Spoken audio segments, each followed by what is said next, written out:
Je vous emmène sur la voie verte pour une balade de quasiment 9 km de l'abbaye vers le bois de Pissot en compagnie de Marine Le Prieur de l'Office de tourisme de l'Essé. Et pour démarrer cette randonnée, Marine, on va longer une fromagerie. Alors cette fromagerie, laiterie fromagerie du Val-d'Ay, en fait, a été fondée en 1931 par Théodore Réaux. Mais Réaux, R-E-A-U-X, alors que le camembert, c'est R-E-O. Un grand chemin. Facile à parcourir, oui, les anciennes voies vertes, donc ce sont des anciennes voies de chemin de fer réhabilitées. C'est le Conseil général de la Manche qui a décidé de valoriser, de remplacer ces voies de chemin de fer par des sentiers de randonnée. Alors l'avantage, c'est que vous pouvez vous promener très loin, à l'écart de tout ce qui est engin motorisé. Du coup, l'intérêt aussi de marcher comme on le fait ici, c'est aussi de s'intéresser, de mettre en éveil tous les sens. Donc c'est vrai qu'on marche, d'accord, il y a l'association du toucher par le revêtement ici de cette voie verte, mais je pense qu'il faut aussi s'intéresser à la végétation.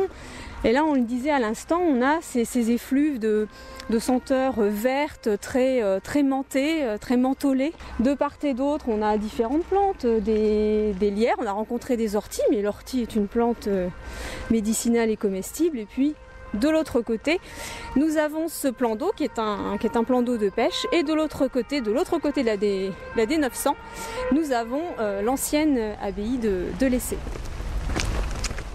Qu'est-ce qu'il y a là ? Il y a une cigogne qui vient de s'envoler là. Elle est derrière les arbres là, mais je crois qu'elle s'est posée.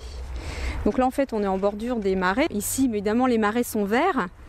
Mais si vous revenez ici au mois de décembre, janvier, le marais, normalement, si tout se passe bien, sera blanc. Donc là, blanchi, on a l'impression en quelque sorte d'une vaste mer intérieure. Donc c'est un paysage qui est vraiment saisissant et assez impressionnant.